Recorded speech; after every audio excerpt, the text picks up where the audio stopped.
Okay, I thought of just coming to share a little bit with you. It's going to be short, I think, or I still have an appointment to go and tend to back at the office.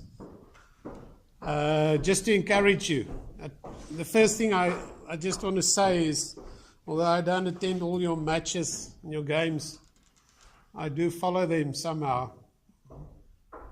And yes, there's some great improvement there. And I know scores are not the only measurement of telling whether you're growing or not. But it does give a kind of an indication that there is some growth if you look at the scores of the games and the matches that you do play. I've seen some brilliance from some of you, and some others of you I've seen even more brilliance. So well done on that. Just a little bit of congratulating you for where you are, what you're doing with your life. You know your life is significant. It's hugely significant. Not just for your parents or people that care for you, but it should be significant for yourself as well. It's very important what you think about your life. It's okay what others think, and it's important, and it does affect us what they think, but in the end it's very important what do you think of you, and how you see your life, and how you start to understand yourself. There's a thing that is very important to consider, and I think we keep ourselves busy with this. Round about your age, it's quite an important thing, but I don't think at your age you define it as such. You don't look at it as such. You just live life. But the thing that is important, I believe, is identity. And identity would be to answer that question, who am I? Now, as Tristan might have said, and I want to link to what he said in terms of the personal development, I think if you can discover, and it's also a process, it's not just, you discover yourself all at once and one day you wake up and you've got the complete picture of who you are. It's like a process that we go through. And someone might say something here and we might experience something there, and in it all we start to get a picture of who we are, who you are as a person. But to get an accurate picture is very important. So, like what Tristan said, the personal development, for instance, is just one of those areas, one of those places, one of those moments where you can get more feedback about who you are as a person. You get to know yourself. It's very important to know yourself. But as I've said, it's very important to have a clear and an accurate, and let's say a truthful picture of who you are. In other words, a picture that contains a lot of truth of the person that you are. Now, as we grow up, there are always adults that are part of our lives. I mean, we're born into a family, there will be parents. Sometimes our parents are not necessarily our main caretakers for us in our lives, because we might be adopted, or we might grow up with a granny or a grandfather. But there are people in our lives that take care of us. And those people sometimes reflect to us, they show us, they tell us in many different ways who we are. Sometimes when you get a hiding, it's like your parents told you that way of how you are there. It's not on, it's not okay.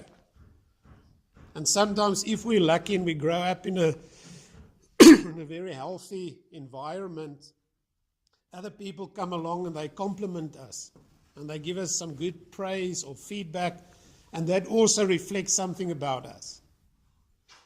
But for many people that I've met in my life, they grow up and they just get negative feedback about who they are. They're always told they're not good enough, or they don't make the cut, or they're always stupid. Sometimes teachers, for instance, they can just in a moment of anger say something about you that is not the truth, but it sticks with you. It enters your heart in some way. And then it goes and it sits there, and you start to think that's the way you are. A teacher might say you're stupid, or you're not good enough, or you'll never make matric, or whatever. But they say those things, and because we're young, we trust adults. When we're young, we trust adults. We sort of believe that they know what they're doing. Now, let me tell you a secret, me being an adult for quite a while now. We don't always know what we're doing. It might seem like we know what we're doing, but sometimes we too make mistakes.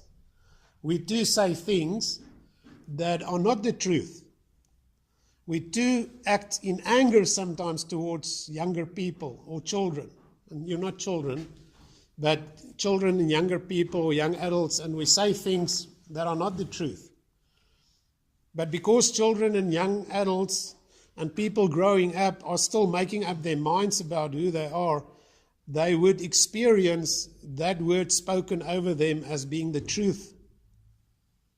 And it's not like you sit and say, is this the truth? Is this a lie? It just hurts so deeply sometimes that you think, well, then it is like that. And what happens after something like that, especially if it happens repetitively, over and over again, you start to believe that that is who you are. That you may be not good enough, or you're stupid, or you'll not amount to much, or your life will not really deliver something good. Now, what's nice about right now, is that I'm going to tell you that you don't have to believe those lies that have been spoken over you. You don't have to believe that. I know those lies spoken over us about who we are, which we are not really, because we are not stupid, and we are not idiots, and we are not good for nothings. We are not that. You are more than that. That is a lie, if it has ever been spoken over you, that you don't have to believe. That is the good news that I'm bringing you today, that you can believe, because I'm telling you the truth now. That you don't have to believe that you're not good enough. Because today I tell you, you are good enough. You are good enough to live this life that has been given to you. Because although your parents, they were very active and instrumental in making you, allowing you to be born, they are not the people that designed you. Although you come from them. The one that designed you is God. He's the one that thought about you, even before your parents were born. He's the one that thought, I would like someone like you to live in a time of man's history like now.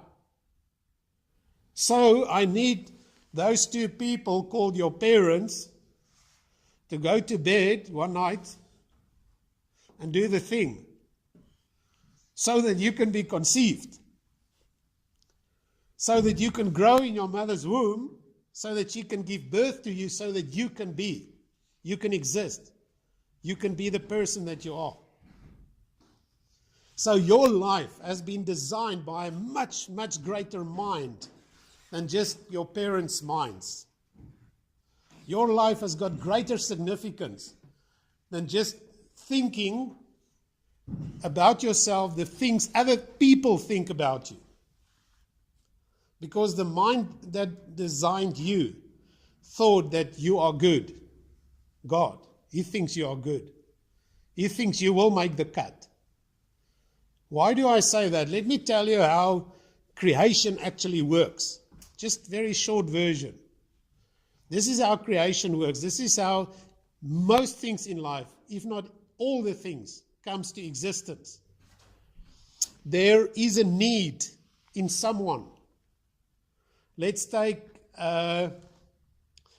about Henry Ford, who was the guy that developed the Ford car. It's one of the first cars that ever existed. Ford is not the oldest car manufacturing company. Daihatsu is, from Japan. But most people believe Ford was the first car. Ford wasn't the first car. But let's say Ford was one of the first cars that ever was made.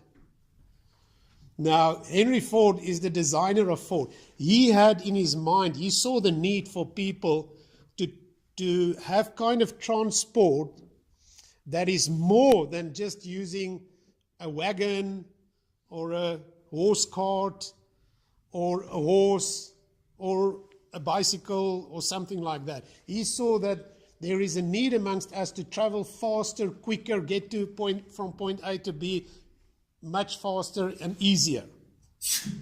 Now that need existed in him, and maybe as a young boy he started to think about, how can this happen? How can we make transport or traveling quicker?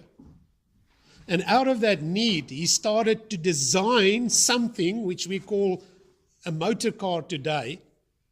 And he designed a motor car, and then what he did was to put all the pieces together. In other words, let's call that potential, to put all the potential in something which we call a car today, so that that thing can meet that need to take us quicker from point A to B.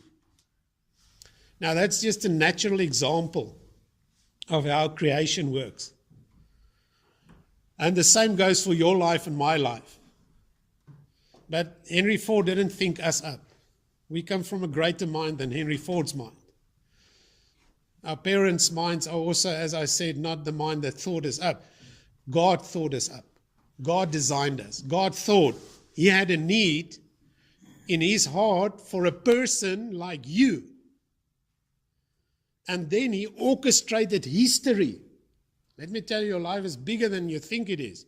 He orchestrated history through thousands of years for two people eventually to come together called your parents and to do that thing that one night so that you can be conceived, so that you can be born.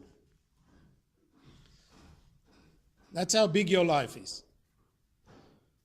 Now, I'm telling you this, I think, to tell you that those incidents that you've experienced as a child or even as a teenager, where people came around and they made you off as if you are nothing, that you don't have to continue to believe that.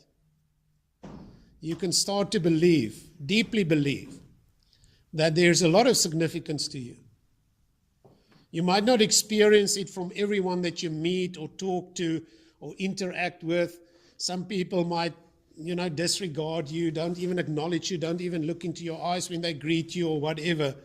But even they are not the benchmark of your value.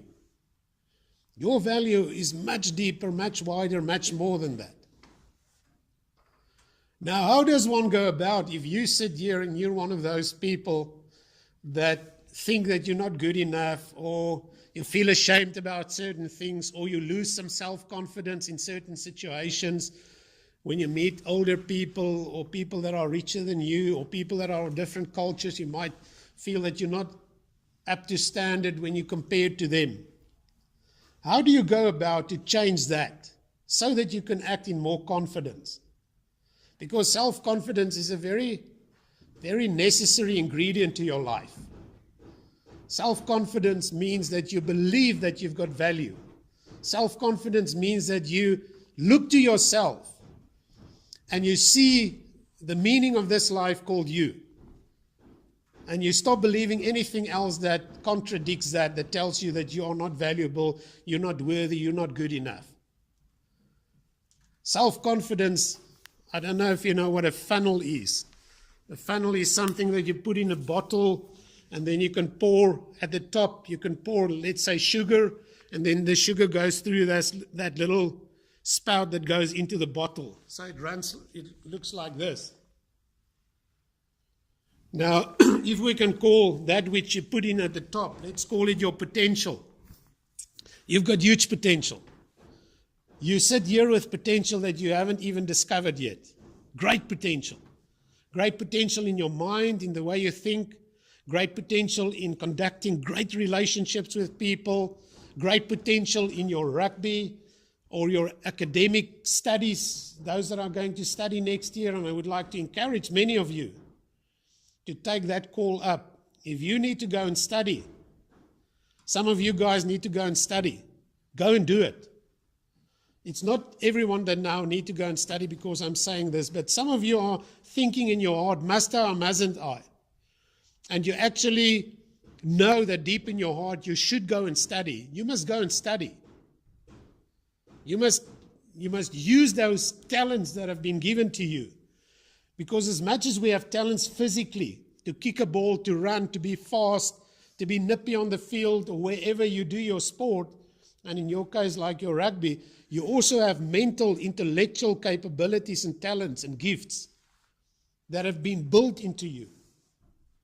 And for some of you, it means that to give expression to that, to unlock that intelligence of yours, you need to go and study. So for those that hear me today about that, go and do that. Go and see how you can make a road for you, a path for yourself. And there are ways and means. I've studied very long. I studied for 11 years. I should have only studied for 7, but it kept me going longer because I was lazy some way on that road. And I've paid for all my studies. So don't use that. Let me tell you today, there are people I meet and they would tell me, listen, I wanted to go and study, but I didn't have the money. And I think to myself, you're talking nonsense, man. Because I didn't have a rich father. I went to study and I studied very long, and there's a lot of expenses when you study so long, and I paid for everything myself. And I don't want to exalt myself here in front of you. That's not what I'm doing. I want to encourage you to not let hindrances and things that you find are challenges, not let them stop you to become who you are meant to be. You're already in the process becoming who you are meant to be. You're living yourself out here. Sometimes you've got challenges and hiccups and hindrances. Not everything is perfect in life. Life will never be perfect. That we have to conclude and live with.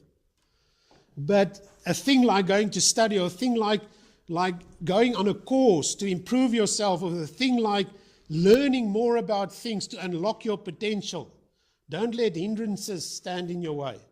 Don't let a thing like excuse like I don't have money stand in your way. Don't let any other excuse stand in your way to go and do what you need to do.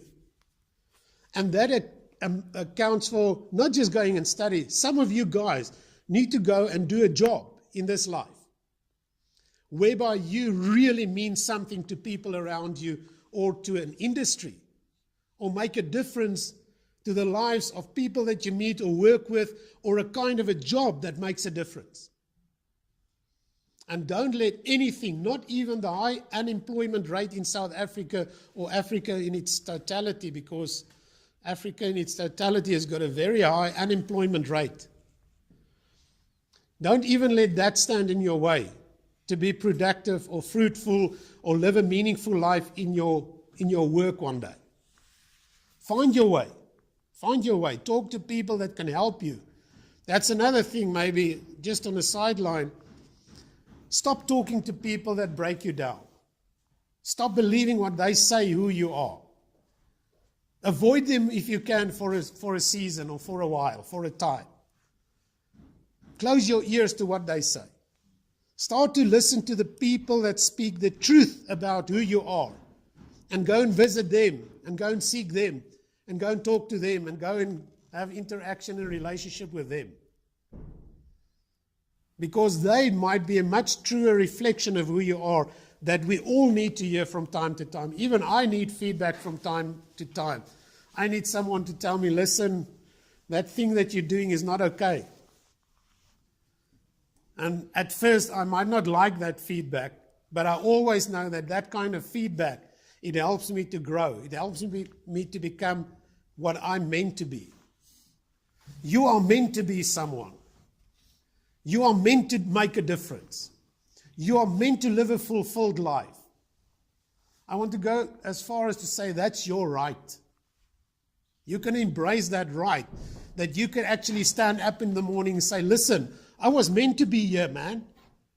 Because sometimes parents would say they don't want us to be here. You're like an unwanted child. Let me tell you, you're not an unwanted child. Don't believe that nonsense. No person living on the planet currently, no person who ever lived on the planet was an unwanted child. You are meant to be here. And if you've never heard these words, I welcome you. and say, listen, you are welcome on this planet of ours to make your difference that only you can make. There is a lot of similarities between us. I mean, we've got eyes, and that helps us to see, and everyone in this room has got eyes to see. So it's similar. What you have, I have. And we can go on and on and on about how many things are similar to us in this room. But there are also things uniquely just to you that only you can offer, only you can bring, only you can contribute, only you can think up, only you can do. And you should start to treasure those things that makes you a little bit different than the rest. And not look upon that and say, I wish I was like that one, and I wish I was like that one, and I wish I did it like that one. No, man.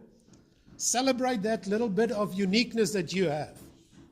Look at it as something special. Don't look at it as something like, I wish it wasn't there. You're giving yourself a gift to embrace yourself as a person. You give yourself a gift when you look upon yourself favorably. When you look upon yourself and you see this person which you are, which makes you you, is a great person. Because you are a great person. Let me tell you, you are great. I'm telling you the truth here. You are great. Irrespective of how many times you've heard that you're not great, I'm telling you today, you are great. And you have a reason to be. And you should be here. And you can make a difference. And you are most probably already making a difference, whether you think it or not.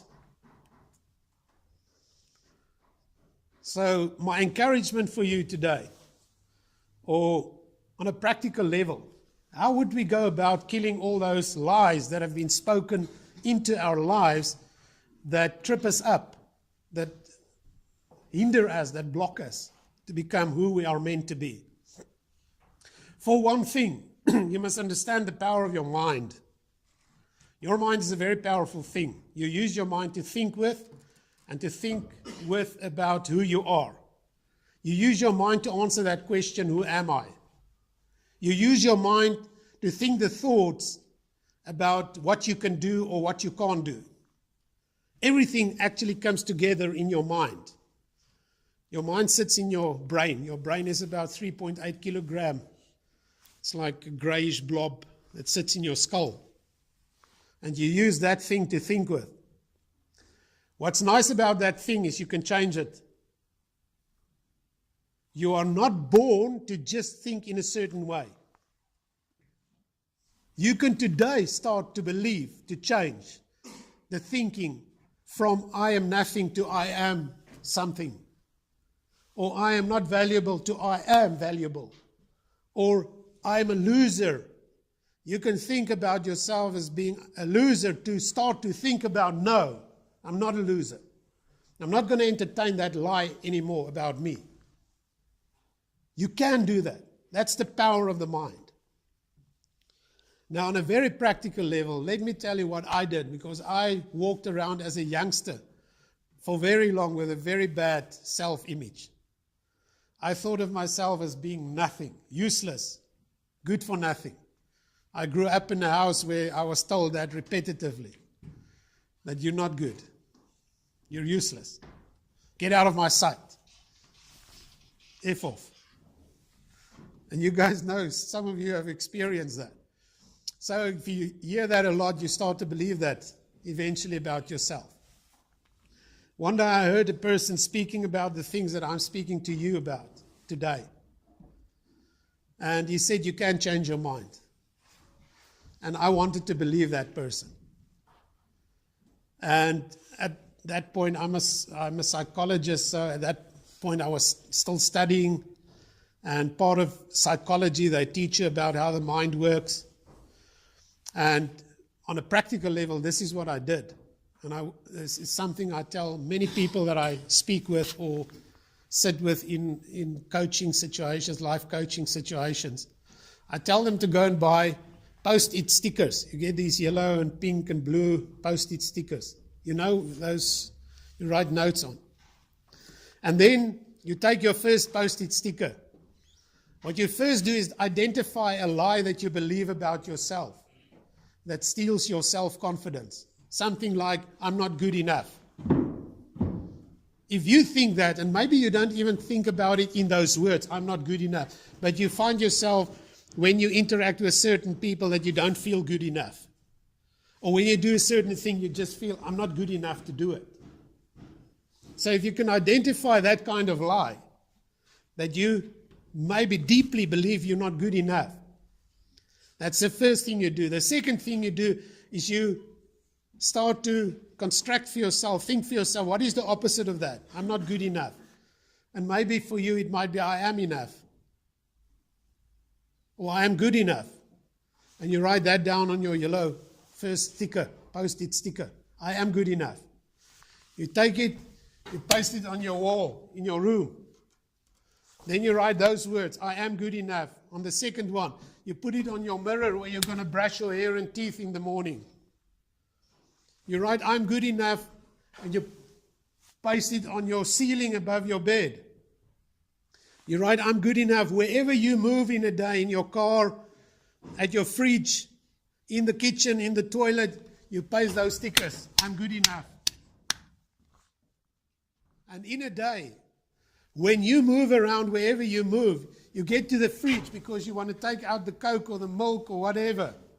And you see that sticker, you stop there and you say those words 10 times.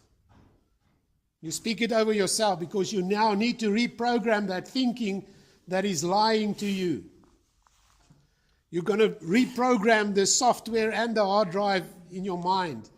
You're going to say, I am good enough, I am good enough, I am good enough, I am good enough, I am good enough, I am good enough, I am good enough, I am good enough, I am good enough, I am good enough. And then you open the fridge and you get the Coke.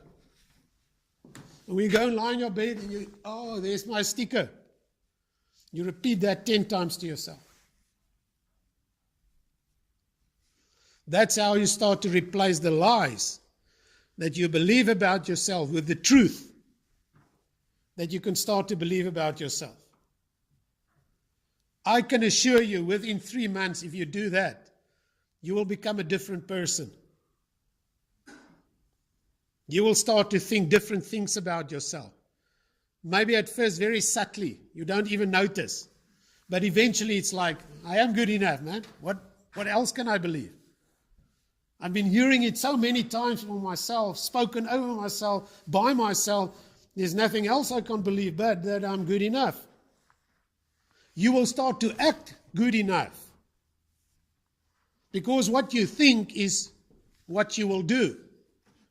Our thoughts control our actions. Our thoughts control our behavior.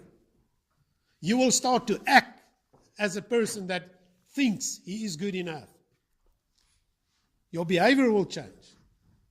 In situations you will find yourself, when I did that, things like walking in front of a pavilion, and there are people there, I felt very shy, and like everyone's looking at me, and I felt inferior. And when I started to do that, that was kind of the first discoveries I made. I found myself again one day walking in front of a pavilion. I think I was watching cricket there at Dick Sports Centre, Alcea de Villiers, or the sports grounds. And I was walking in front, and I looked at the people, and I thought, whoa, first time in my life I'm not feeling inferior walking in front of this pavilion of people. Not feeling shy and ashamed and whatever. So it's in that moment that you realize what power it has to change your mind, and change your mind specifically about the way you think about yourself. I want to encourage you today to hear what I've said today. I know some of you have heard me, really heard me, that you start to practice this. I know it's going to be awkward, especially you guys living in the commune. Oh, you got your stickers on the wall, huh? Yes, I've got my stickers on the wall. I'm serious about changing me. I'm serious about becoming the person I was born to be. I want to live a meaningful life. I want to make a difference. You want to make a difference. Whether you believe it or not, whether you think it or not, you want to make a difference with this life of yours. You want to one day become the husband that you are called to be to your wife. You want to become the father one day that you are called to be to your children. Not everyone has got a good example of a great father when you grew up. I would dare to say most people didn't grow up with a good father in the house. We pray in the mornings, Bierman and myself, every morning 7 o'clock. Get to the office and then we pray for an hour. And everyone is welcome to join us. And this morning I told him, yes, Bira, you know what, when I look at guys that grew up with a good father and guys that grew up with the lack of a good father, and it's not, those guys were just in that situation. You didn't choose your parents. So when you compare those two guys, the guys that grew up with a good father, they really do things in a different way than the guys that didn't grow up with a good father. But I also added, listen, there's still hope for anyone, whether you grew up with a good father or not. That those guys that didn't grow up with a good father, you can still become everything you are born to be. You can still live a great life. You can still make a difference to those people that you will meet in this life. But you do want to be a good father one day when you have your children. And I know it's very far in your mind when I talk about this stuff. It's good. Don't bother about that. I'm just saying something that in your future you will see. That will be good for you. Is that you want to have a meaningful relationship with your children. You will want to avoid what you had and didn't want as a child. You don't want that for your children. Parents seem to be like that. All the hurts that you've gone through, you don't want your children to go through those hurts. But it's going to depend. It's going to depend on the way that you think about yourself. You're the one that can make the difference for yourself. If you really want to start to make a difference, you start with you. Begin with me. I take control of this life that has been given to me. And by grace, I can start to become the person that I was born to be. And let me tell you, God is in on your life, man. He's committed to see you through this life, becoming everything you are born to be and what He has meant you to be. He's committed to you. He wants you to succeed. He wants you to live meaningful. That's what I have to say this morning. Thank you for being part of my life, even in a small way. I really appreciate all of you guys, and I do. I'm not just saying things because I want to fill empty space in a room. I say things because it needs to fall on the hearts of people and bear fruit in their lives.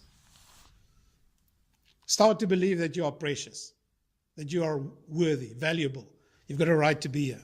You can make the difference you want to be. And train your mind to think that way. Keep on training your mind to think that way. Thanks.